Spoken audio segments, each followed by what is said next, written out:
Okay. Good afternoon, everybody. And we are about to start in 30 seconds. Welcome to this eFTI Insights number 2. My name is Andrea Scaffino from Circle. I am here with my colleague Enrico Giunta. And also connected, we have the other team, a member of the team of the eFTI4U project. Namely, we have Elena Urbla from DLK and Ulrika Wurt from DLK too. Also, that will be one of our speakers. We also have now is joining, I see on the screen, Marco Gorini from Circle and Benedict and Simon Benedict from Balm. That will be our speakers, alongside with eFTI4U project coordinator Eva Killar from the Estonian Ministry of Climate. So I think that we are on time to start. I hope that you can see my screen and you have the possibility to write in the chat freely, write your comments and the questions. But as you can see from the agenda here, this is today's agenda. We will have the Q&A session at the end of the webinar. As you can see here, there is a slight change in our timing because we will have a short welcome and introduction by Eva Killar, that is, as I said before, the project coordinator. And then we will leave the floor to Marco Gorini and Ulrika Hurt on the topic how eFTI works in real-life logistics. Then we will leave at 15:25 the floor to Simon Benedict from Balm. He will talk about the authority access points. And then, as I said before, the Q&A session with the conclusion of the webinar foreseen for around 4 p.m. more or less. So I leave the floor to Eva for her welcome and introduction. So Eva, the floor is yours. Thank you, Andrea, and welcome to the eFTI Insight number 2. I'm really happy to have you all here, and I'm really grateful seeing so many of you, and I'm sure that you will get very many valuable insights and great project findings to help you navigate this digital transition effectively that we are now going through, everybody, all member states and all, I hope also people from the private sector. And I will not maybe waste very much time because we have very interesting topics ahead of us. And I'm really welcoming Marco Gorini, who's member of eFTI4U EU and eFTI4All eFTI expert team, and also a consultant of the European Commission in preparing the technical specification on eFTI, and also Ulrika Hurt, who is also both an eFTI experts team member supporting the eFTI4EU and eFTI4All projects, and also a consultant of the European Commission in preparing the technical specification on eFTI. Very warm welcome to everybody and to the speakers, and the floor is yours, Marco and Ulrika. I don't know who is taking the floor first. I will okay. First. Thank you, Eva. First of all, I would double check that all the audience can see the slides on the screen, because actually I cannot. And so I don't know if other panelists could confirm this. I can see the slides. Okay, fine. So it's my fault. It's okay. So I would go to the first slide with the presentation of the session contents. 1 second.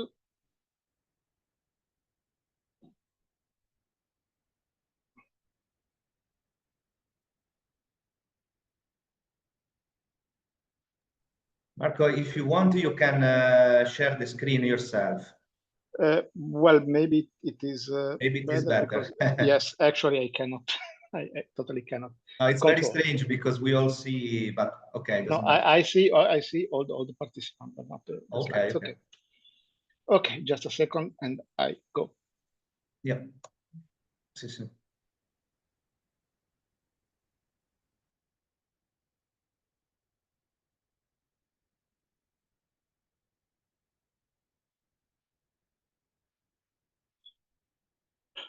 Okay, can you see it? Yeah. Okay, fine. So let's start really now. I'm Marco Gorini from Magellan Circle, Italy. And as kindly introduced by Eva, me and Ulrika Hort as well, we are both members of the EET, that is the FT expert teams, that is supporting both FT4U and FT4All in the overall technical and administrative coordination of the project. And we are both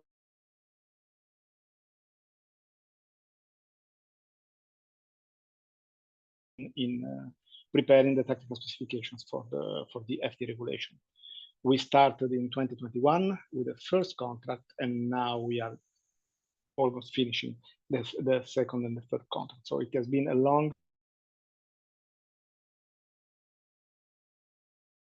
and so here you can see the session contents. We will first introduce some representative B2B use cases, focusing especially on road, and I will explain why. As an introduction to move to the real core of our presentation, that is the illustration of some representative B2A use cases for road. We need this introduction because, as we will see along the presentation, obviously we need to draw a little bit of context in order to understand how the authorities can technically fit into the process, starting from logistics transportation, multimodal logistic transportation process. And finally, Ulrika, on the third part of the session, will illustrate how the IAA, that stands for Identification, Authentication, and Authorization, works in this B2A use cases. And this will be a sort of bridge to the next presentation held by Balm that will concentrate on the AAP, that is the key component for IAA for B2A use cases. So let's start with the first session, with the first part of the session. First of all, I would like to highlight what we are going to see, because obviously this is a webinar organized by FT4U. FT4U has at the center of its focus whatever relates to B2A, basically the public infrastructure of the FT architecture, meaning FT gates, AAP, and the part of technical infrastructure that is in charge of competent authorities in member states, and that must be in operation by 9 of July 2027. This is the clear deadline that we have. While we all know that for the time being, this obligation does not exist for economic operators. But for those that who are willing to participate, obviously, they must do they must do it complying with the overall architecture and specifications of the FT platform. So FT4EU is promoting, is supporting its member state, its pilots in implementing this infrastructure. Obviously, FT4EU has its own pilots with their own use cases. However, today we are not going to present the use cases of the pilot project, simply because they are many. They are quite different in nature, and sometimes they are specific, and it is really difficult to generalize them in a, how can I say, in a useful educational way. And so we decided here to reuse obviously we have been authorized by the Commission. We are going to reuse here part of the work that we, Circle and the LK team, carried out in the contracts that I mentioned before. And so today we will present the use cases that have been developed by the European Commission with our support, because they are not strictly related with the project, but they are much more useful in a way. They are generic enough. They cover most of the, in a single process, they cover most of the aspects that we would like to highlight. And so they perfectly fit the purpose. As I said, the focus of FT4EU is on the public infrastructure. Concerning the use case is about B2A. But in order to describe these B2A use cases, we need a good ground. We need a good process, as much realistic as possible, in order to demonstrate how the FT4EU actually, how the competent authority enforcement mechanism work. And so this is the process that the Commission carried out for developing these generic use cases. We started from the identification and prioritization of the most representative transport domains, and meaning transport modes and special cases like dangerous goods, waste, and so on. Then the Commission identified a very strong panel of stakeholders and experts to cooperate in defining this use case. And this team started in defining these representative B2B use cases that are based on real transport operation. These are a combination of the suggestion of different experts and different stakeholders, but however, they are based on real cases, real data, real cargo. And so they are not an abstract exercise. Then altogether, the team defined these use cases. We had a number of workshops and review to this.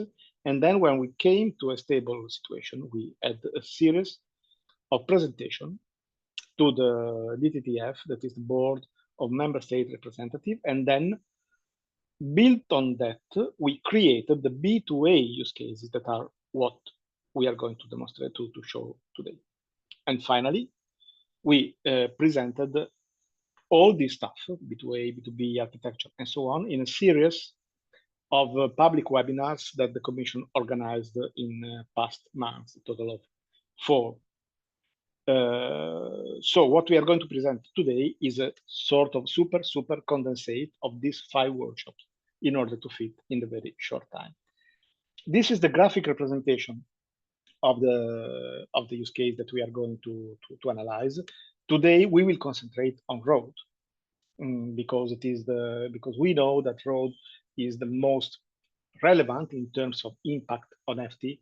It absorbs the majority of the real checks during the transport operation.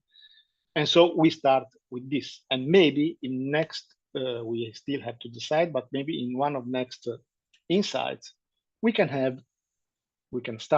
present more use cases for more transport modes and special cases. But today we will concentrate on road.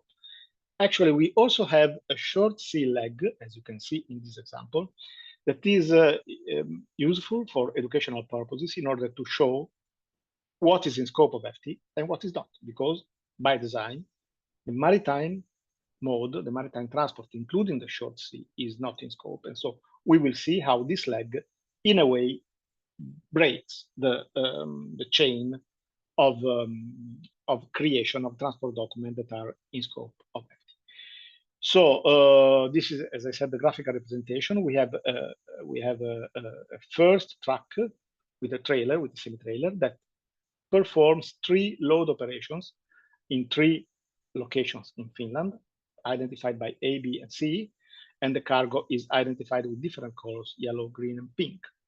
Then the trailer is handed over to another tractor in the point D, where it is embarked, it is onboarded on a ferry to Sweden. Here, the semi-trailer towed by the second tractor goes to a distribution center in F, where the cargo are deconsolidated. For the last mile, we have a green truck carrying two pallets, and blue to point G, and the blue truck carrying one pallet to the point H. And on the map, you see how these points are distributed on the territory. I will not go in too many detail on this slide. This is only useful for you to keep and to come back to this in order to understand how the various acronyms of all the actors, shipper, consignment, transport means, and so on, are indicated on the diagram. So this is only for reference. Based on this single process, we are going to briefly introduce 3 use cases at B2B side. We will not go into the technical details of these use cases. This is not in scope today. It could be in the next deep dive on B2B, but not today. So we will only see the process and the transport document lifecycle in the 3 different use cases. And then we will move to see how these transport documents, or better, the FT datasets derived from transport document, can be checked, and what happens on the FT gates and on the AAPs when we have the control. But first, we are going to illustrate these B2B use cases. The first one, the use case 1, is about the centralized B2B transport document management. In this scenario, we hypothesize that we have a freight forwarder that acts as the single contractual carrier toward the shippers, that are the 3 shippers that asked for the transportation of the yellow, pink, and green cargo. So the freight forwarder is the single point of interface, is the single contractual reference. As such, it is in charge of managing all the transport documents on behalf of the carriers. From the technical perspective, the freight forwarder operates a master FT platform that implements both B2B, in our case, ECMR, or other e-transport document management, but in our case, we are specifically interested to ECMR. And also, on top of ECMR, this FT platform also provides FT services. This is what we call the in-house model, because we have a transport operator that is in charge of proving legal compliance, that operates its own FT platform. This is the in-house model. The 3 road carriers, the first one is the one that makes all the major part of the transport, while RC2 and RC3 are the 2 Swedish carriers that operate the last mile. They also operate the transport management system that works as a tributary system of the master FT platform. From the documental point of view, the freight forwarder produces a single end-to-end ECMR per consignment. And so we will have ECMR1, ECMR2, and ECMR3, respectively, for yellow, green, and pink cargo. For showing compliance with the transport regulation in case of control, in case of roadside control, the road carriers use the documents produced by the freight forwarder.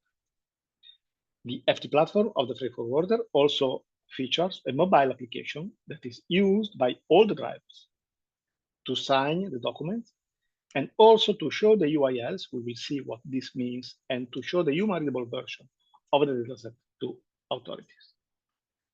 And this is the schematic representation of this situation. We have the shippers. They probably have some ERP, but this is not really in scope of our architecture. Then we have the freight forwarder, where we see the green layer and the blue layer and the light blue layer representing the e-document platform and the FT platform. And then on the bottom line, we have the 3 road carriers, each with its own transport management system, and all the 3 transport management system operate as feeders, as tributary systems of the platform. Now we can see the life cycle of the transport document. We said that in this case, we have a single freight forwarder that is responsible for the management of the transport document. And so, as we said, the freight forwarder creates 3 ECMR that span end-to-end. A to G for yellow cargo, B to G for green cargo, and C to H for pink cargo. Please keep in mind this because it will be interesting to compare how this life cycle work in relation with other use cases. Then on the bottom line, we have how these transport documents are packaged, are broken down into elemental entities that are the FT datasets that basically represent the digital data structures that are retrieved and shown to the competent authority in case of control. This is a very, very important key point of the overall FT philosophy, because FT marks the change of paradigm from controlling transport document to controlling digital datasets. So the authorities with FT will no longer ask for paper or also digital CMR or ECMR, will directly go through FT and will only access the bare minimum set of information that they can actually access. And Ulrika will explain this in detail in her presentation. By design, we cannot explain how, but I think that all the technicalities have been already presented in other occasions and will be presented again in further occasions. But by design, the 3 ECMR are split into a total of 9 consignment movement datasets, or simply FT datasets, that has the life cycle and that keep the information that you can see in this diagram. That's why the map of abbreviations is useful. You can consult that previous slide in order to understand what this information means. Then we can go quickly to the use case 2. In this case, we have each individual road carrier is responsible for its own transport documents. So we have no longer a centralized document management by the freight forwarder. We have an individual transport document management by each road carrier. To this purpose, each road carrier operates an FT platform. So we will have 3 FT platforms. Again, like the previous case, each is able to manage both B2B and B2A services. Also, this is the in-house model, because also in this case, we have the transport operator that is responsible for the document, manages and operates the FT platform. Concerning this scenario brings a little difference from the previous one, because in this case, we have only the road carrier one that covers an international stretch from Sweden to Finland.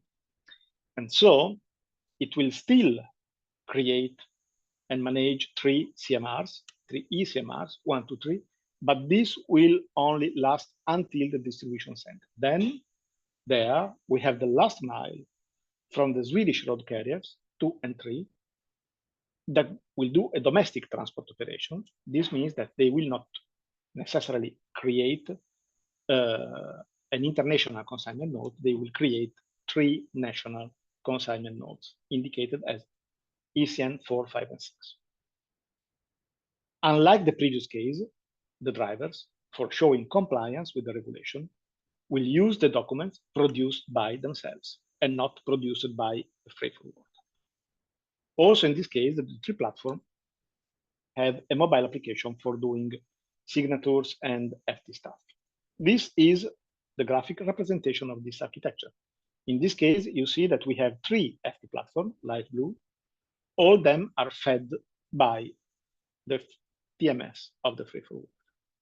And this is the life cycle of the documents. Graphically, you can see that ECMR 1, 2, and 3 are no longer end-to-end. They cover until the point F, with different starting point, obviously. And then we have from F to G and from F to H, the 3 national consignment nodes generated by road carrier 2 and 3. But interestingly enough, by design, even if the life cycle of the consignment node of the CMR changes, we can see here that the life cycle of the FT dataset remains exactly the same as the case before, with only one difference we will see. This information is stored in different places geographically in a way. Before, in the use case 1, all these datasets were on a single platform, the one of the freight forwarder. In this case, these datasets are stored in 3 different platforms operated by the carriers, but the content semantically remain exactly the same. Finally, we have the third use case that moves to the outsourced scenario. In this case, we have a new actor. We have the service provider. The FT service provider is not necessarily a transport operator. It could be a software house. It could be a generic service provider, a mobile network operator, or a transport association of stakeholders. The service provider is someone who makes business selling FT services, or also ECMR services, it could be, to transport operators.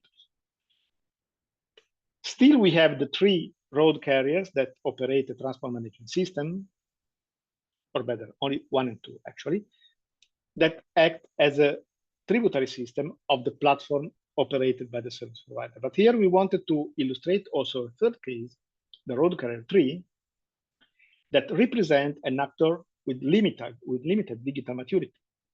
Maybe because it is a very small scale carrier with no digital infrastructure, with no digital interoperability, that does all its business manually, by email, by Excel, by paper. This is very important because by this we will show that FT is designed to cover also the case of small scale or however operators, transport operators with very limited digital maturity, meaning that one of the purposes of FT is give access to the digital infrastructure also to those actors that normally do not have. And again, concerning the document lifecycle, the structure is exactly the same as the second use case. We have the road carrier 1 that covers the international stretch until the distribution step. And so it produces 3 ECMRs, while the 2 Swedish carriers only generate, produce, and manage domestic consignment nodes. For showing compliance, the drivers, the road carriers, will use the documents produced by the service provider on their behalf. So physically, the digital transport document are generated and managed by a third party that is the service provider. But obviously, the data, the contents are provided by the carrier themselves. So this is basically the key of the outsourced model, meaning that the carriers outsource the document management to a third party. As usual, the platform of the service provider features its own mobile application used by the driver for signature, for UIL, and for FT stuff.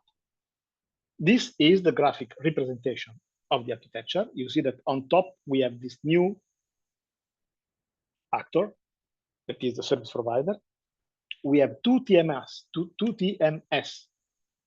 that interoperates with the FT platform, RC1 and RC2, but then we also have RC3 that has no digital system, that maybe gets the transport order by the freight forwarder by email or by phone, and manually creates its transport document directly on the user interface of the service provider platform through, for instance, a web application or a web page or a mobile application.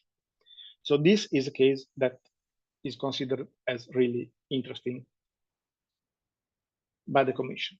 Again, in this case, the life cycle of the document remains exactly the same as the previous one, as the use case 2, and obviously the life cycle of the FT dataset remain the same. So a first important outcome of this very brief introduction, and I apologize for running a little bit because we are very, very short on time, but the first important takeaway is that changing the use cases, changing the scenario from 1, 2, and 3, we can have different life cycle, different ownership of the transport document in today's situation, but basically the life cycle of the FT dataset remain exactly the same. And what can change is only the location. In this case, we have again a centralized storage for all the FT datasets, but unlike the use case 1, where the platform was hosted by the freight forwarder, and so the datasets were all there, in this case, the platform is hosted by the service provider, and the datasets are all there. So different location, but the same contents and the same semantic configuration. Based on this, we can illustrate now some B2A use cases that are what we are really interested to. We recall again the physical flow of the goods, and here we hypothesize 3 roadside checks: 1 in Finland between A and B, 1 in Sweden, and 2 in Sweden, 1 between E and F, and 1 between G and H. You can easily locate, you can easily understand how, if we illustrate the life cycle of the datasets, depending on the location, we will get different information, obviously. We said that the life cycle of the FT dataset remain always the same. So even if they are retrieved from different locations, but they are always the same. And FT ensures the neutrality from this, ensures that no matter where they come from, in all the 3 use cases, the competent authority will always see the same information. And the mechanism for retrieving the data are totally transparent to the competent authorities. And so between A and B, we only have the yellow cargo, and so we can only get 1 dataset number 1. Between E and F, we have 3 cargo, and so we will get 3 datasets. Between between F and H, sorry, we only have 1 cargo, the pink one, and we will only get 1 dataset.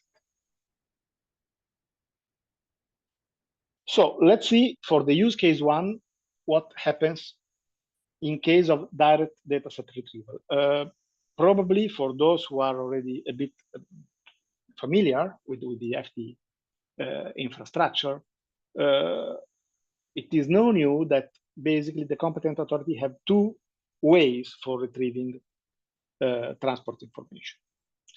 They can directly access through the UIL. The UIL stands for Unique Identifying Link. It is a data structure that uniquely identifies each and every FT dataset in Europe.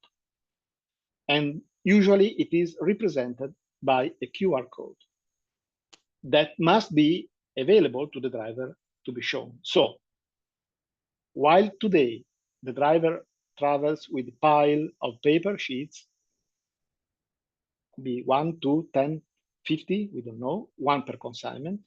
With FT, the driver will travel with a mobile application, having aboard 1, 2, 30 QR codes, each representing the consignment, but not the data, only the UIL. That is nothing but the key.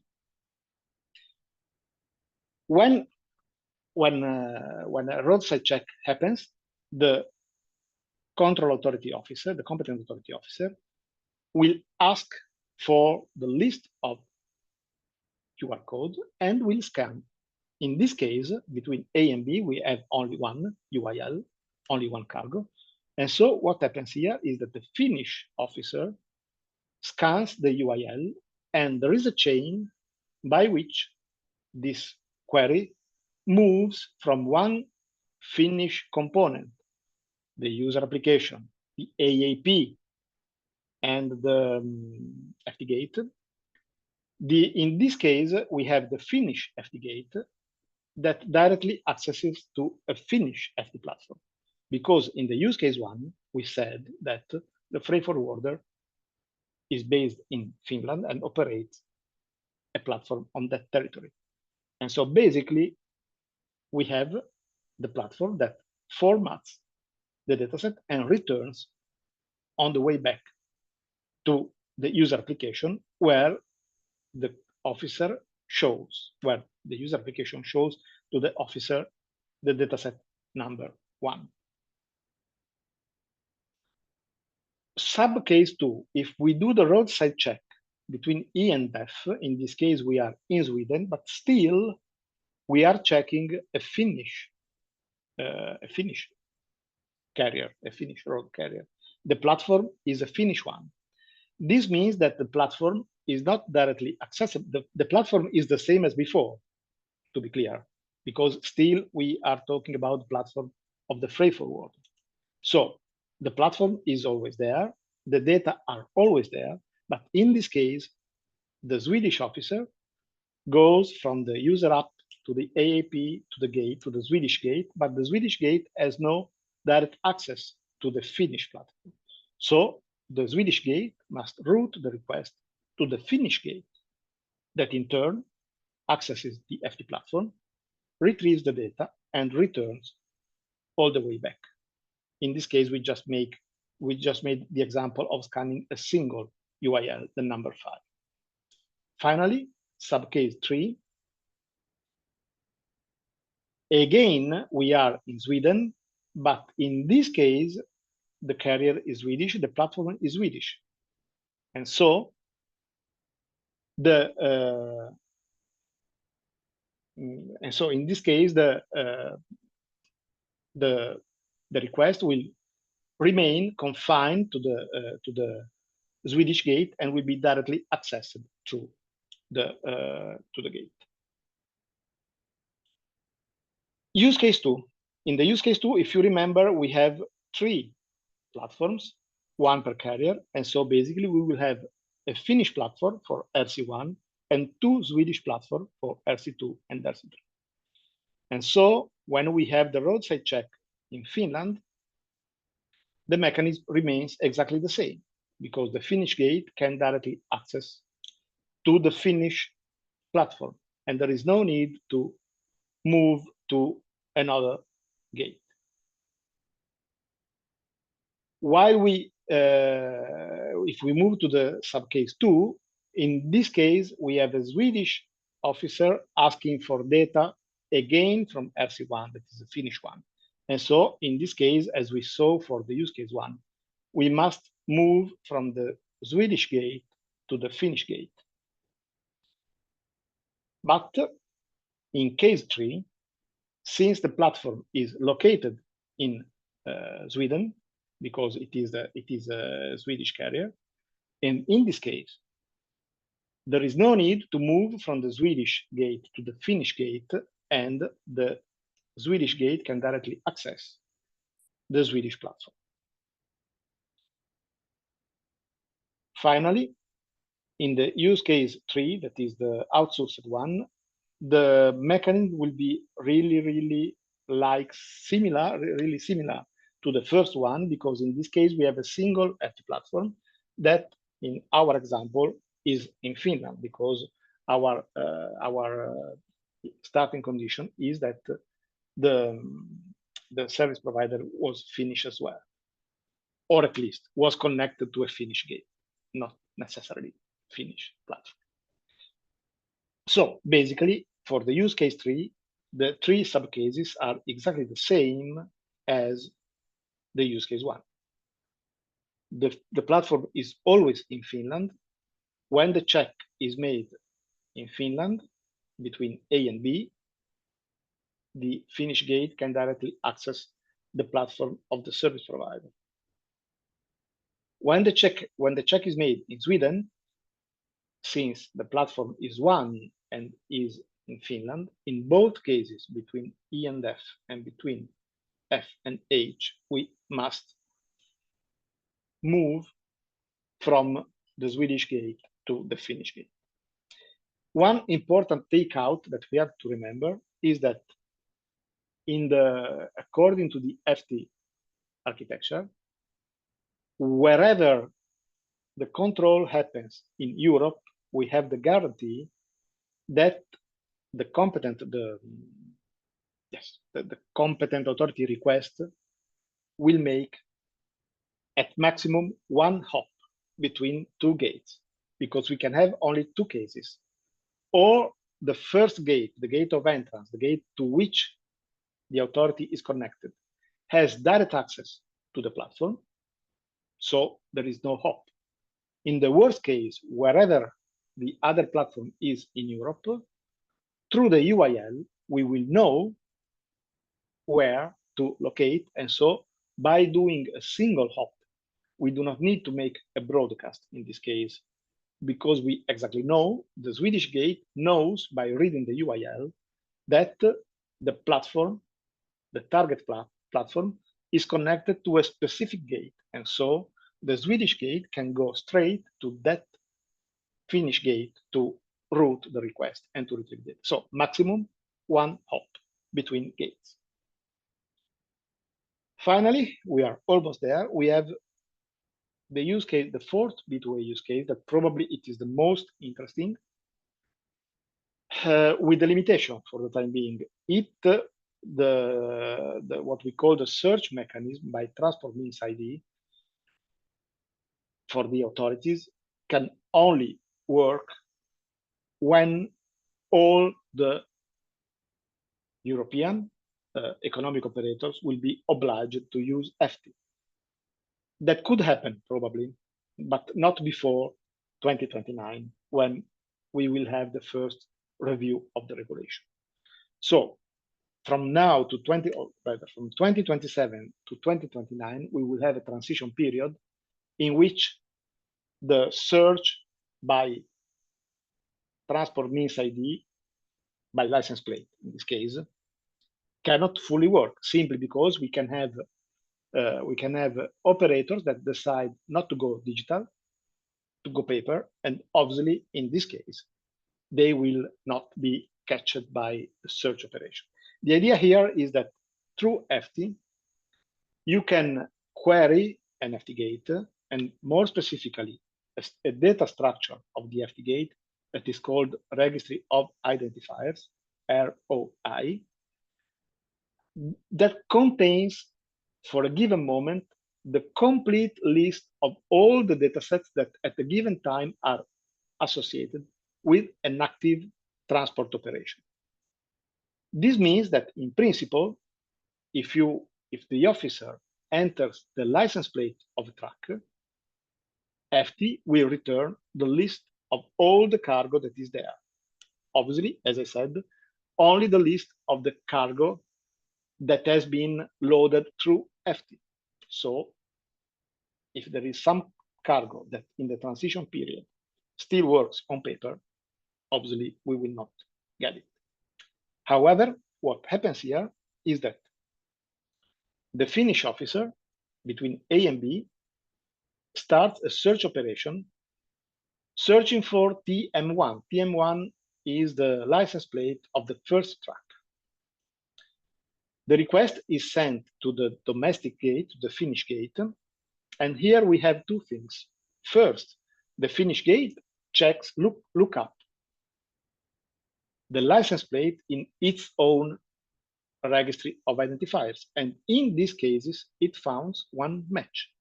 One match is the yellow cargo. Then it also broadcasts. In this case, we must do a broadcast.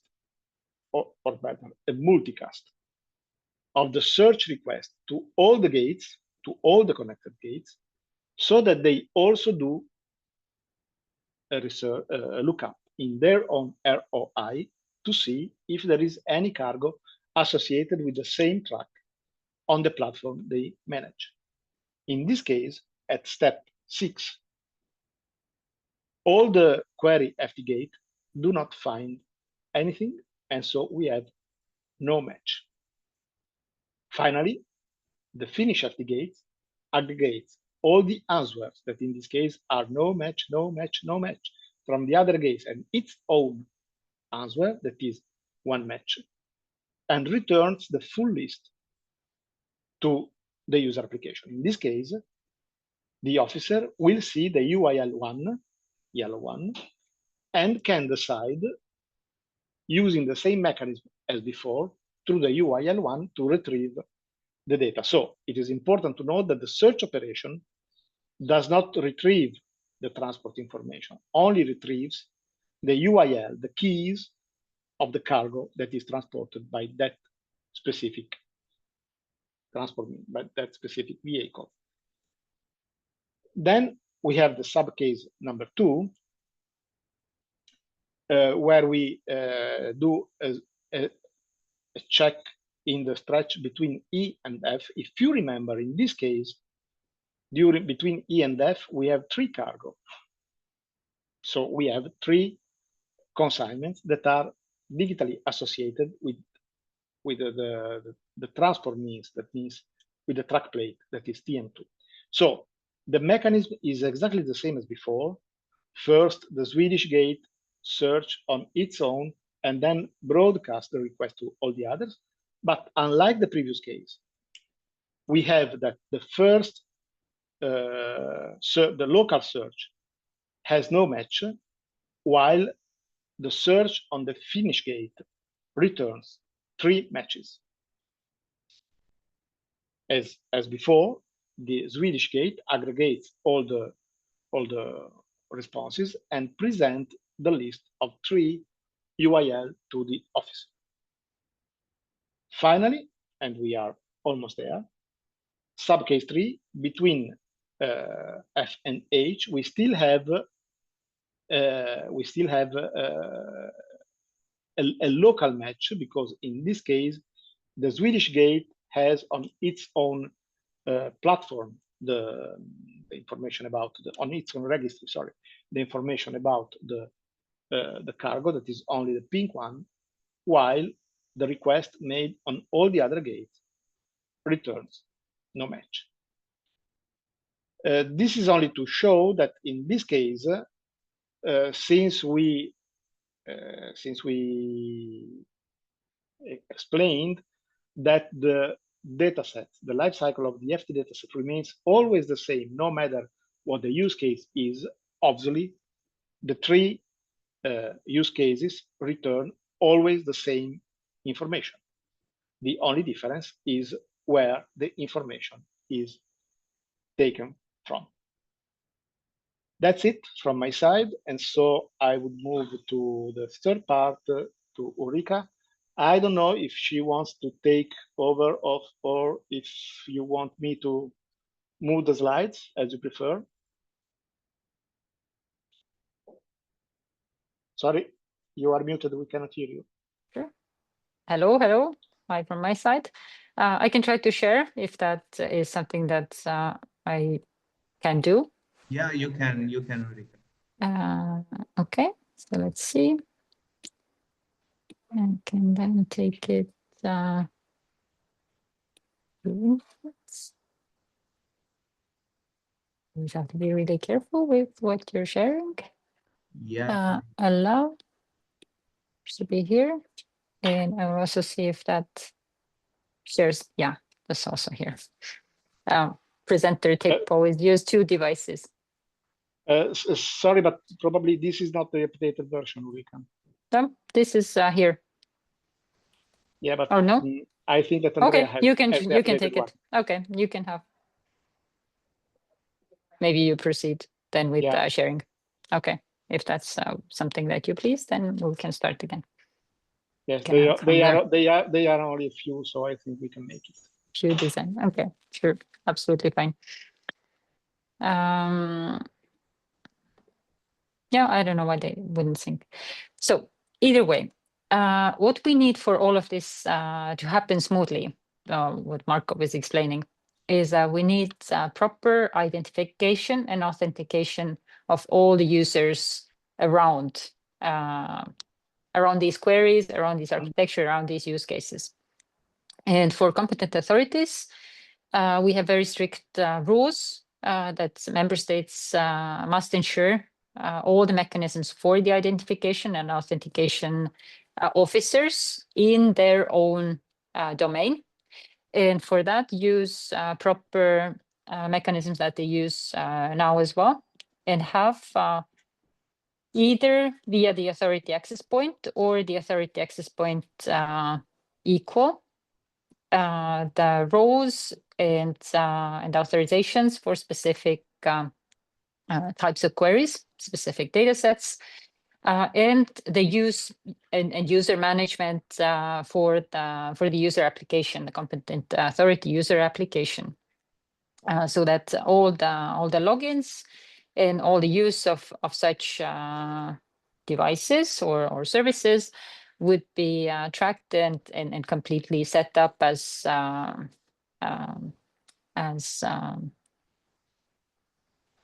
requested. Next slide expresses and would say that the authorization of each and every query is foreseen to run more or less in the same principle for all the member states, and all the principles of how officers should have their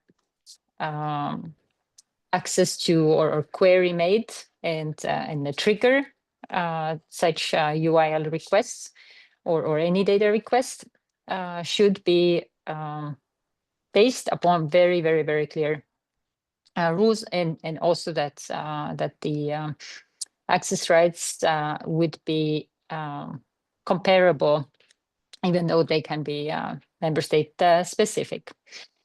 And all processing rights are as well given and also foreseen in a harmonized manner.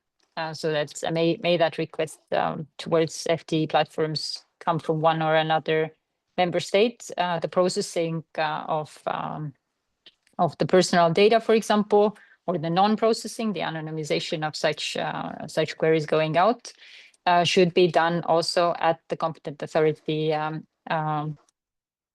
maximum at the authority access point level. So the gates, also the national and also the other member state gates, would not have any history or any record of the individual officer. Nevertheless, would have a complete understanding and trust towards the query type and the origin and the roles of such officers, and complete certainty that the origins are clear. And in case of any breaches or infringements, you would have an availability of tracking back to who the individual officer was in case of breach. Otherwise, not. And next is to remind us all of the architecture and where these individuals and identification and authorizations lie within the FTI ecosystem or in the FTI reference architecture. Then you can see that individuals logging in anywhere, needing identification, authentication, and authorization, only situate from competent authority side and public authority side at the user application, not at the gate, but only at the user application. And on the private side, which is also the case, like who can access where, only on the economic operator application side, or at the FTI platform may that be the case. So these are the different variations of different architectures for platforms. To go deeper, next is also the layouting of the same, but in a hierarchical way, which may be helpful when you'd like to take these discussions further, because today is just one short insight session that we're running. And you would have in this environment, hence the competent authority, user interfaces and applications, and economic operators, user interfaces and applications. And most logically, and in quite a lot of cases, we have the machine-to-machine interactions. So those are authority access point to the gate to gate, and gate to platform. So there's no interaction, human intervention whatsoever. And as already said, the human to machine is only competent authority officer to user application, or then to AAP. It may those be merged. And for economic operators, you would have the same structure. You would have the machine to machine from platform to gate, or ICT system to platform. May the economic operator have their own application, or may that be the structure? And human to machine interface only at the economic operator to platform interaction, or economic operator application single-heartedly. And no logins, no authorizations at gates or other member state gates will not take place there, non-existing. So one step further, just to explain it graphically, and actually start from the authority side. To highlight it up, you would have only 3 options, either. So these are 3 different variations, different layouts. So we have the user application directly connected to FTGate. Still, the officer wouldn't connect or wouldn't log into the gate. May there be an authority access point then as well? It has a competent authority user application, can be integrated to AAP or not. And either way, the login only takes place and identification, authentication, authorization takes place only at the application level for the user. Roles are predefined and preset, and data sets that can be requested are preset. Request takes place in a graphical way like this. So first, the competent authority scans the QR code or searches from the registry of identifiers for a specific identifier. Then the authority access point processes the request, takes an understanding whether that officer has the specific rights, records the identifier perhaps, or the fact that such an officer has taken the request, not even the identity, and passes on the request to the FTGate.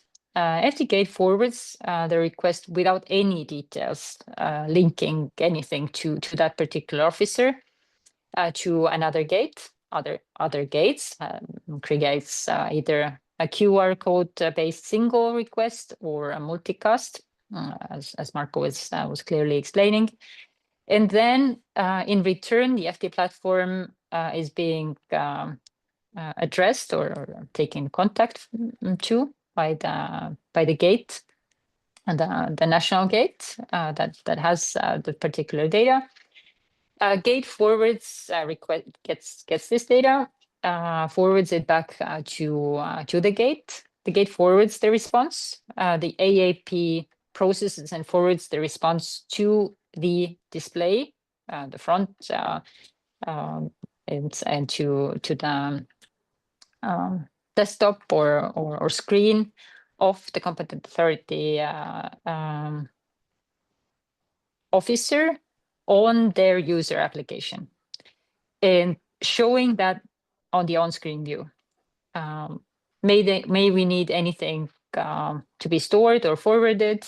There are different other processes then in case the data needs to be processed further.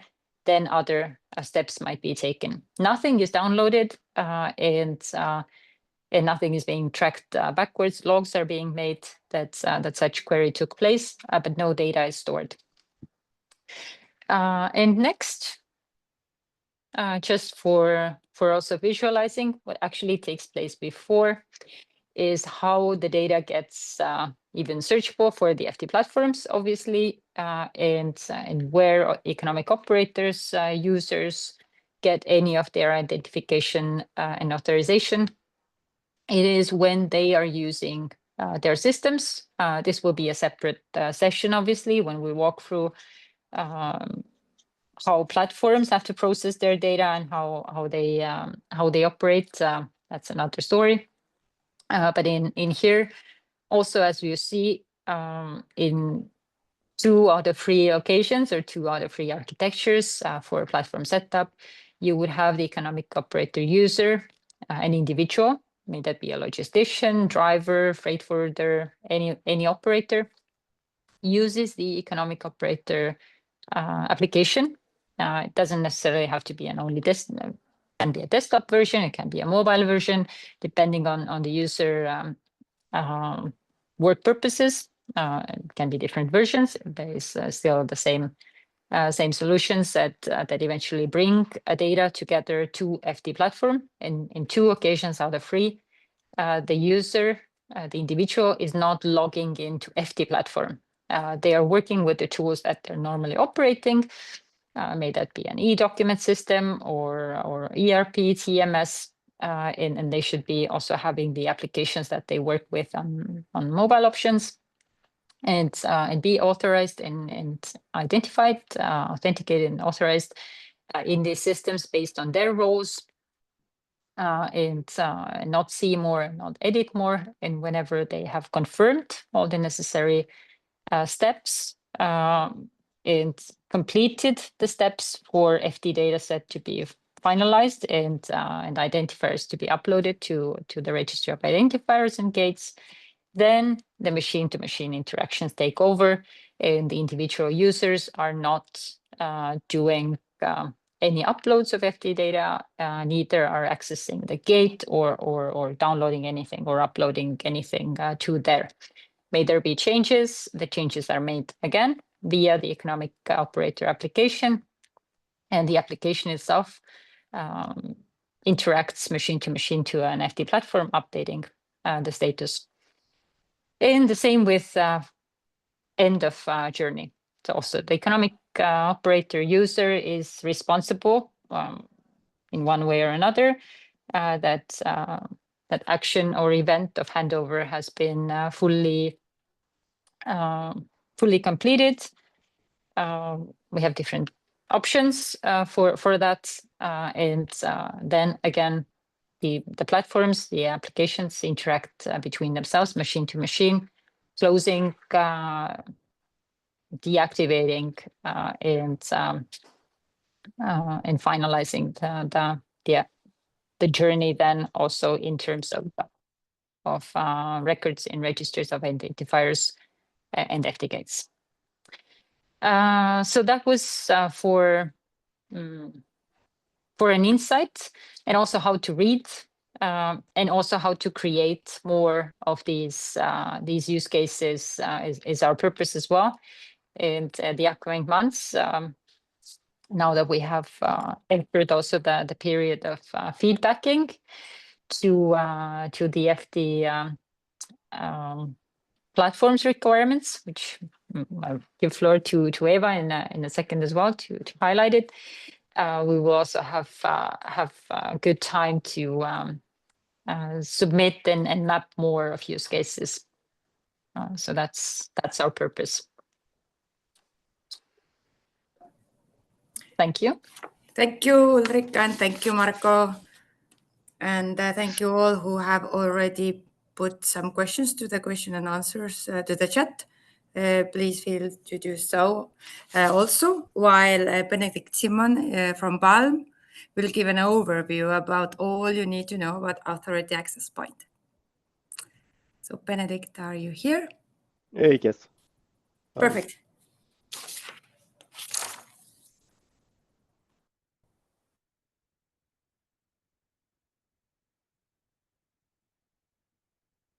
Yes. So hello everyone. I'd like to start by thanking you for joining the webinar today. My name is Benedikt Simon. I'm the project coordinator for FD at the Federal Logistics and Mobility Office in Germany. And yeah, today I will give you an overview of the FD Authority Access Point, the AAP, which is used to connect authorities to the FD system.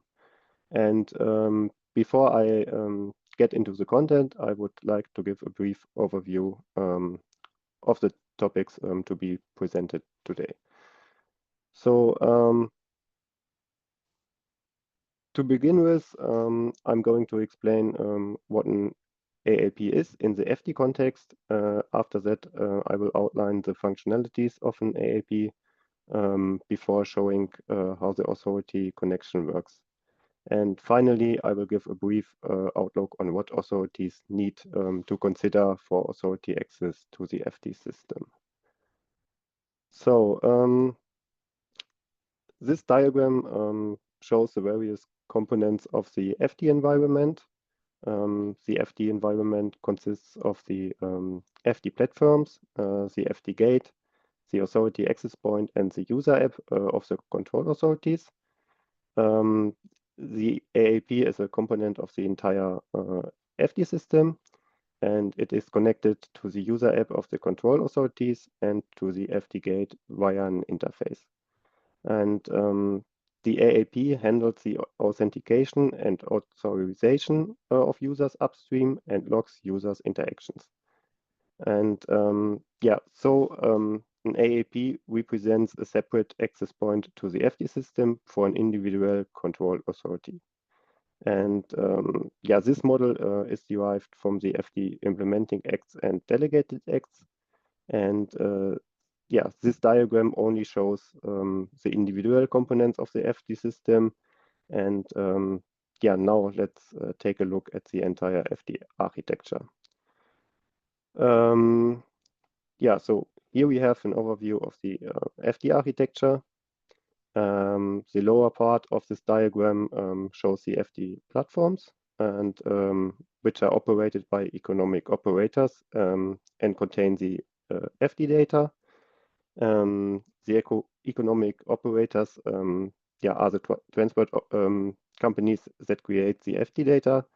And above this area, there are the FD gates, which form the layer on which the national and international FD data exchange takes place. And the national FD gate of each member state is connected to the gates of the other member states and can exchange messages with them. And yeah, platforms are connected to the FD gates, and the circled area shows the control of authorities that search, retrieve, and view the FD data as part of controls. So the authority, as you can see, the authority access point is a component upstream of the gate for authentication and authorization. And in this case, the AAP can present a specific authority or group of authorities, and a specific authority or group of authorities yeah, can only log in via the one AAP responsible for them. And several AAPs can therefore be connected to a national FD gate.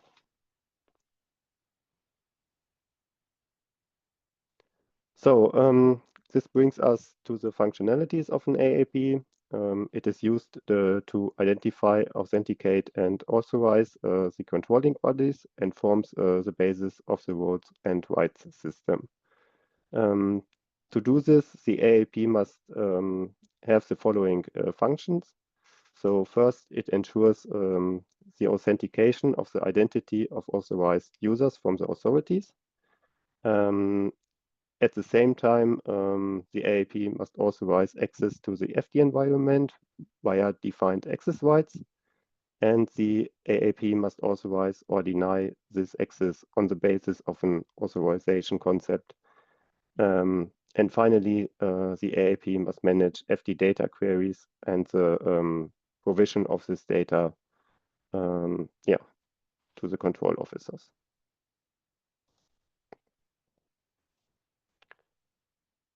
So here an architectural overview is given to understand the process of to the technical functions and structures of the AAP as part of the FD environment.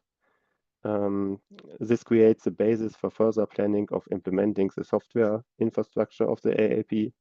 So the AAP serves as a validator of an authorized access of a well-identified person of the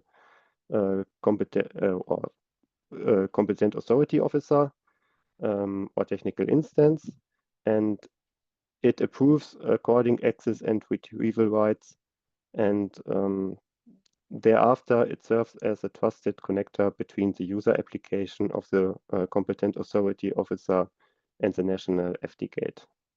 So in this function, it passes FD data requests and an ID retrievals to the FD gate and returns their responses. And in the means of an ability of evidence, for example, in case of legal questions, the AAP maintains a detailed logging where all accesses and data transfers are registered. So this leads us to the main technical streams of an AAP. The AAP has to approve every FD data access operation according permittance for every session of accessing FD data. It has to identify and authorize a user at the competent authority user application. And therefore, there is a need to access to an ID management database with registered user accounts. And the AAP has to fulfill the authorization of users for all specific access operations. For example, a general login to the FD gate, the FD data request for an FD data set, or specific FD data subsets. So there is a need to access an authorization registry where access rights are defined and assigned to their user roles and or to users. So the AAP checks the permission if the competent authority user officer is allowed, basing on the assigned role, to request a certain FD data subset or the entire FD data set. The AAP has to transfer requests from the competent authority user application to the FD gate, and the responses from the FD gate to the competent authority user application.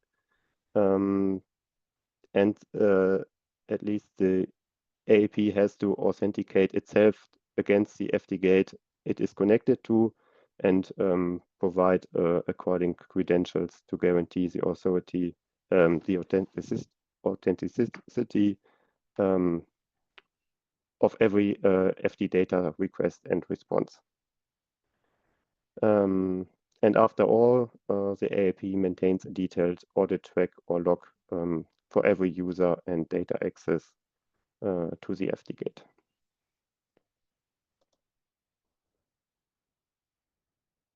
So let's move on to the topic of connecting authorities to an AAP. We have seen that the authority access point serves to have connected the user applications of competent authorities officers to the FD environment to enable FD data requests in an authenticated, authorized, and secure way. And in this sense, the AAP represents a bundle of functions. So the question that now arises is how authorities can be connected to the FD environment. For example, if national authorities already have an authorization mechanism or their own user administration or user registry, the connection can be made via the ALP or via a direct interface to the FTGate. So the ALP is a specific case, is implemented at larger competent authority organizations, which bring their own complex user management. And in this case, the FTGate itself has no knowledge about the users of the local competent authority organization, but trusts the ALP to authenticate the single user and assigns roles with specific permissions. So this diagram shows how we have implemented this at the Federal Logistics and Mobility Office. We are building an external ALP, and the purpose of this is to enable us to better manage our own user directory. This places operational responsibility in the hands of the authority itself, and the authorization and the audit trail take place in the ALP itself, and the definition of rights and mapping to roles can be carried out in an authority-specific basis. And by opting for an external ALP, we can limit the dissemination of user data to the gate to what is required. And the interface between ALP and gate is the only network connection to the authority network. So it should also be considered that the authority's user application has a defined interface to the ALP, so that more authority-specific degrees of freedom are possible for the competent authority user application. And ultimately, however, yes, higher operating costs may also have to be taken into account due to additional infrastructure provided by the authority and its support. So finally, it must also be taken into account that various decentralized user directories can be connected to an ALP. This is also the case if different authorities use a shared user directory or a shared ALP. And such an ALP can then also be used as an internal ALP in the gate. So it is helpful to think of the ALP component as a bundle of functions, and the only difference in the design between an internal and external ALP is a level of independence from the FTGate. Yeah, so I would like to end my presentation with this, and thank you for your attention.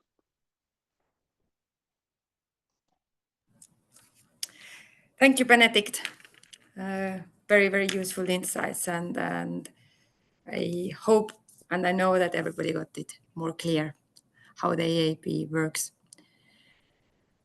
So we have a bunch of questions in the chat. I would say that we will take it from here, and then when we have gone through the questions in the chat, then we can have questions online if anybody would like to ask them online. So here are the questions about the webinar. Andrea, do you know, I think we will put it up as soon as possible, the presentations. Yeah. And we will make available the presentation on our FT4U website. So after the webinar is over, we will draft a little news, let's say, and put it on also on LinkedIn. But obviously, the presentation will be available also upon a request if needed. Mm-hmm. Perfect. So here is a question. I think it is for Marco. Ivana is asking, what if the cargo and vehicle enter an EU country from a non-EU country? Well, from the regulatory perspective, in principle, nothing changes. I mean, if the responsibility for proving compliance with the transport document is taken by an European transport operator, or at least a transport operator that uses a certified FT platform, the problem only happens when the cargo enters the European territory. I mean, it is the same when a container comes from outside Europe. Obviously, all the part of the transport that is by sea or by air is not in scope of FT, but as soon as the container arrives on the European territory, and it is transshipped to, for instance, to a truck from one port to another, or from port to the final destination. In this case, it is subjected to the European transport regulation. That means that the carrier should prove compliance according to, for instance, Regulation 1160 and so on and so forth. So it is a task that there should be, in this case, there should be some European operator, or again, some operator that uses a European platform that uploads FT data, if it decides to go digital. Otherwise, if it for the time being, if it stays on paper, obviously there must be an ECMR. However, because obviously the ECMR convention is outside is much broader than the European responsibility for FT. So the key is that there must be a platform. There must be a platform that is certified according to the European, according to the FT rules, and it is connected to an FT gate that obviously is part of the European territory. Yes. I hope that Ivana got the answer. Thank you, Marco. I think the next one, oh, I lost the chat. I think the next question will be also for Marco or Ulrika. Which access roles can competent authority have in your case when retrieving the ECMR from the platform via the gate based on UIL? Well, I would say, first of all, actually, just to be clear, there is no ECMR retrieval through the FT gate. As I said, the ECMR and FT are totally separated, or better. FT datasets are, in the case of road transport, obviously, FT datasets are based on the information that usually is in a CMR. The FT dataset is a subset, the FT common dataset is a subset of the dataset that is in ECMR, but they are logically and physically isolated. So the competent authority will never access ECMR through a gate. The competent authority will only access FT dataset through the gate. That said, just to be clear, actually the access role are decided at single competent authority at single member state, because the policies by which these accesses are given to the officers depends, obviously, from member state to member state. Member state may have different police bodies with different responsibilities. For instance, in some member states, emergency responders that can intervene in case of accident of dangerous goods can be considered as competent authority and can access FT datasets for that purpose. So the access policies totally depend on the single member state regulation. Obviously, there is an overall compliance between the national regulations and the European ones, because there has been a long activity from the Commission with all the 27 member states in order to collect the national regulation that are in scope. So at European level, it's clear and it is well designed what are these local regulations. However, the policies are decided at national level. In Italy, we have several police bodies with different responsibilities, with different roles that can access to some dataset and maybe not to some other. Thank you. Next question is, have the access rights and their respective codes already been defined? Well, basically, I think that it is this can be considered linked to the previous one. Yeah. Probably yes, at national level. Because it will remain the same. The ones who have access to that specific data or information for specific regulatory information as per regulations that eFTI is covering, this is exactly the ones that that the same officers have information access rights also in eFTI. Yeah, this is a beauty of eFTI, that at the moment everybody can see everything on paper, but then only the right fields will be seen. So the next question is, are there any requirements for economic operators, IAA? IAA? Yes. Yes, obviously there are. Something that we could not, maybe we didn't mention. Exactly in these days, I think that yesterday or the day before yesterday, the Commission published on the Have Your Say portal the draft of the next implementing regulation concerning the eFTI platform.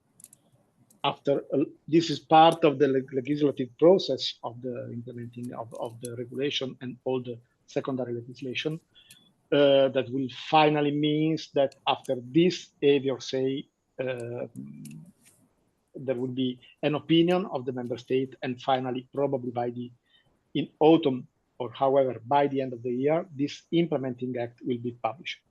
This implementing act that you can consult on the Have Your Say portal already indicates the requirements for the IAA for economic operators. So maybe the moderator can put on the chat, or Ulrika can put on the chat the link to the Have Your Say portal where you can find the complete draft text. Is not yet official. It is good way because it already underwent a preliminary approval of the member state, a preliminary approval of the European inter-service consultation. Now there is still a little piece of road to be made, but however, the text that you find there is the almost final one. I can see that Ulrika is already working on adding the link. I even have a slide for that. I will open up and share it on the screen in a second. Perfect. Thank you. Next question. Is there any EU funding for creating eFTI ECMR apps? Not directly, not in that form. And however, again, we are talking about eFTI and not about ECMR. They are two completely distinct things. eFTI is more European than ECMR, and so probably would be more in scope. However, as far as I know, there is no specific funding at European level. There could be some national funding maybe, but not a European level. What Europe does is to fund and to give finance to research or implementation projects that can deal with that. We already had 3 calls 3 CEF calls on FT. Each of these 3 calls generated a proposal. 2 of them generated a project. One is FT4U, that is why we are here. Then we have FT4All, and now in these days we should get the final decision about the 3rd project, that is FT4All. FT4 Lite. So there are European funds, there are European not tenders, but European calls on the CEF project. For instance, there is also one on the Horizon project. So it is not specifically for building an FT or ECMR, but it is for building digital solution that can include FT applications. Yeah, I maybe can add that. So here's the initiative. Perfect, thanks. But you did put the link also to the chat, yes? I just wanted to maybe highlight that new multi-annual financial framework negotiations start soon, and maybe you can ask your member states to please make a call for FT or ECMR apps. So this is now the process that all the member states will start. And definitely FT platforms. That's the key. Yes, exactly. So the next question is, what happens if the competent authority cannot access the transfer document because the FT gate is down or the FT platform is not working? Will the carrier be fined? First of all, especially in the transition phase, what we got from the Commission is that there will be some tolerance in a way. I mean, in general, there will be, for sure, no fine because of a technical reason, whatever it is. However, the implementing act on platform already includes requirements that state that it is the duty of each certified active platform to ensure that the driver has aboard a human readable copy of all the FT datasets he is carrying. This could be the most obvious way to the implementing act that does not prescribe by which means. It could be anything readable. Obviously, since one of the most common issues is a lack of coverage by mobile network, it doesn't make sense that this readable copy is downloaded on the fly. It should be pre-downloaded so that it is already on a mobile device that the driver has in its hands. Obviously, it doesn't make sense having a human readable copy on paper because we are working to digitalize and to dematerialize and to take away paper, not to request to have more. So the most obvious solution is that the driver has some sort, that the platform includes a mobile application for the driver. It is something that I already mentioned in my slides. And this mobile app can be used for storing locally on the mobile device the human readable copy of the activities. So that if everything happens on the technical side with the gate or whatever, the officer can still read in a human way what is there aboard. Thank you. Next question, will FT gates also have to be certified? The answer is no. No. The So platform, yes. The platform, yes. And there's some sort of pathway for doing that, but not the gates. However, the Commission will implement a sort of a help desk that will also include some ICT tools for testing, not for certifying, but for testing that the candidate FT gates work as expected. It is not still online, but it should be after 2027. Thanks.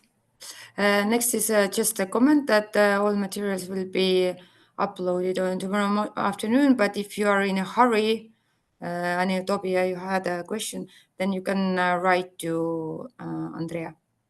There is an email address also here, and you can get them quicker. Next question, how presented process are covering the use case when transfer starts in the non-EU country? I think, Marko, you kind of already touched it a bit. Yeah, I would say yes. Yes. So next question, is it mandatory for the audit trail to be implemented within the eFTI environment? And what are specific functional requirements for the audit trail within the eFTI environment? It is mandatory at different levels. We must have an audit trail at competent authority side on the AAP and or on the FTGate. And it is also mandatory at the economic operator on the platform. Why? Basically because in case of dispute of any kind, we need both sides of the dispute so that the economic operator can prove in a court case through its own audit trail can prove that it operated correctly or not. And on the same way, the competent authority can prove through the public log file that something was wrong. So it is mandatory on both sides. The requirements for the logging at the competent authority side should have been already included in the first implementing act that has been published on January this year, and the requirements for the economic operator for the platform should be contained in the second implementing act, the one that we said before, that is currently on the Have Your Say. Thank you. And there are links to the Have Your Say portal. So I think we covered all the questions in the chat. If anybody wants to ask the question online, now is your time to shine.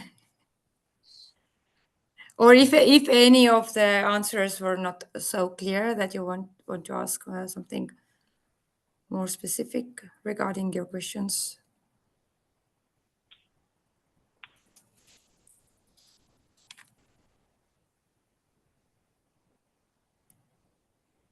So if not, then you can also, oh, okay, Miroslav has one, please do.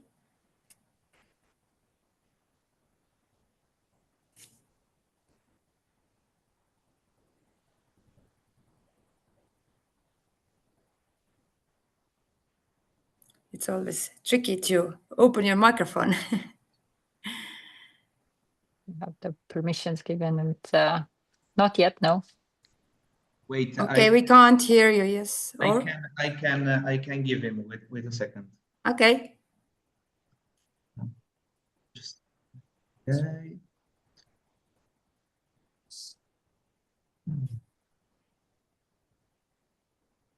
Nope. I can't.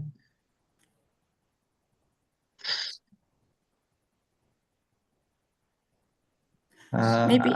No, I can't. I thought I can't. I could. Maybe if you could write. Okay. Maybe Miroslav, sorry. It seems that we can't open your microphone. Maybe you can write your question. But while you're writing, then Tobia had another question about the audit trail. Is it the responsibility of the competent authority to request the audit trail within the FT context? Yeah. Usually, yes. I mean, it is always the competent authority that starts the administrative process to object something to an economic operator, and so usually is the competent authority that triggers the process, and obviously they will do it using as a proof what is on the FTGate or the AAP log file. They can go with these proofs at hand to the court, and in this case, the economic operator can use the platform log file to try to counter argument the case. However, it is important maybe on the technical side to explain that this type of process, what is called that FT regulation calls it ex post control, it is something that does not go through the FT gate directly. I mean, the information flow that we described today, from the user application to the AAP, to the gate, to the platform, this only happens, this back and forth communication only happens when the transport is active, when the officer stops the truck, the barge during the transport and does the control. After the transport is concluded, the FT dataset is deactivated and it is no longer accessible through the gate, through the AAP. Then we can have what we call the ex post control. That means that outside the FT gate, the competent authority raises a fine or however triggers an administrative process. And in this case, the control is made on premises of the economic operator or the service provider. That is where the competent authority can check the log file of the economic operator. I don't know if this answered to Tobias. And also it is the duty of the FT platform to keep their own logs. So that goes as well. Every entity basically keeps their logs, and then they have to match each other eventually. So can you repeat the last one, says Tobias, about how everybody... Who should keep logs? Every technical component and module keeps their own logs. The authority access point, the gates, and then also the FT platforms. They're obliged to everyone to keep their own logs, and that's also to guarantee that later on, if you have some either court cases or disputes, business to business, business to administration organized by FT, business to business, not scope of FT, but still some of the logs can become useful. We at least hope so. Then all these logs are created at least at three different locations. Benedict can perhaps also confirm how that is foreseen in the AAP architecture, like rerun a bit of the competent authority perspective side. Yes, so we have to put this into consideration, and yeah, we are now try to create this log in our development. Thank you. I hope this was sufficient answer.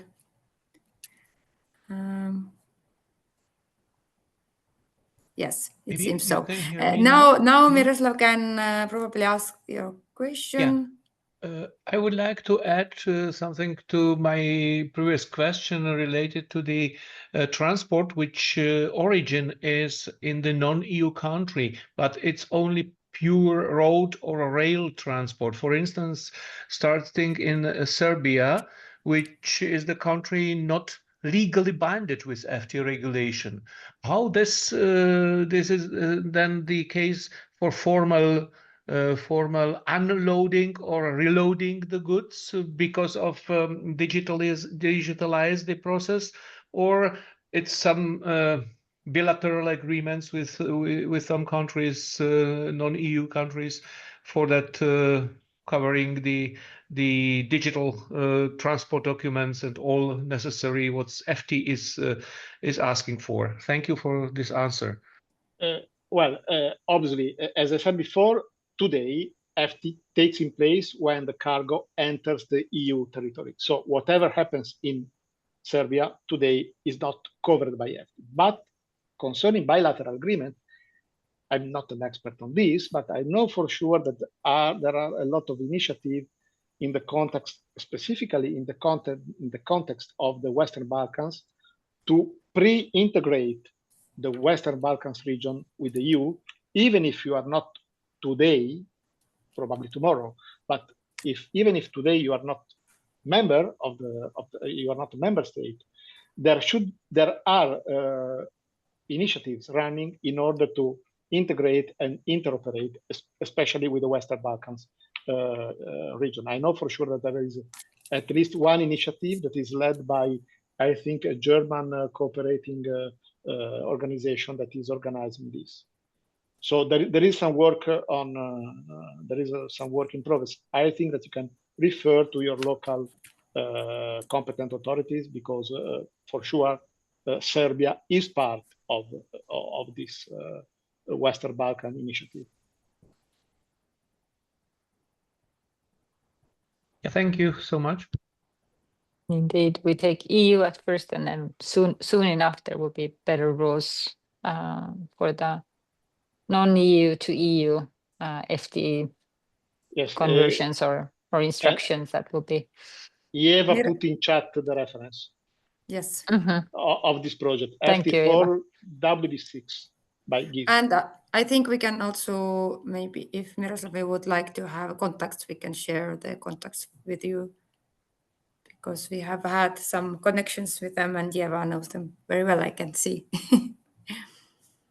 So maybe I see now in the chat that probably the specific question for Tobia is about the outside the FT gate. The only key point is that that I said before is that the information chain from the user application, AAP, gate, platform, and back only happens when the transport is active during roadside or, however, on-site control. After the goods are delivered, the transport operation completes, the FT dataset is deactivated. Deactivated means that it is no longer available through the FT gate to the competent authority user application. But still, the FT gate, still the dataset must remain stored on the platform. There are legal obligations that for the platform. The retention time can vary from member state to member state, but it is at least 2 years, I think. So the platform must keep the dataset available for ex post control if requested by the competent authority. Ex post means that they do not happen on the road, they happen on premises. The competent authority must in some way contact the economic operator, objecting something, maybe asking for a fine, and in this case, the economic operator can use its own log file to counter argument these issues.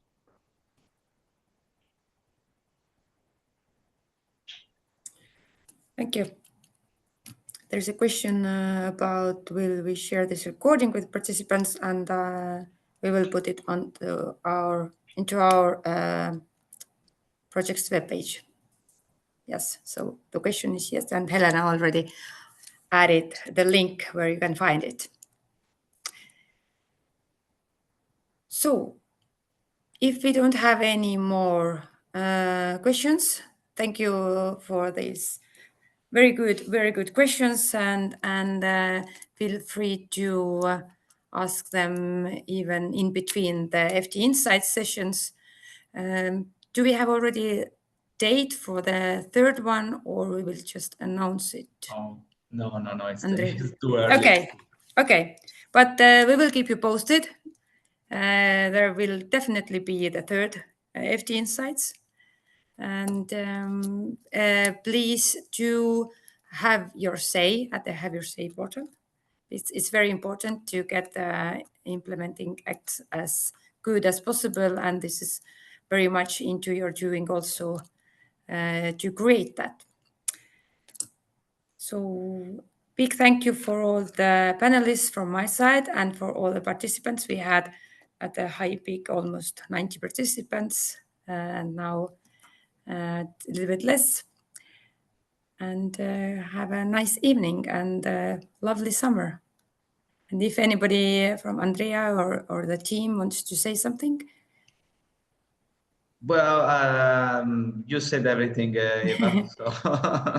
So thank you also from our side. And once again, would like to say that we will publish the materials and the recording by tomorrow afternoon, more or less. And for any inquiries, feel free to drop us a line.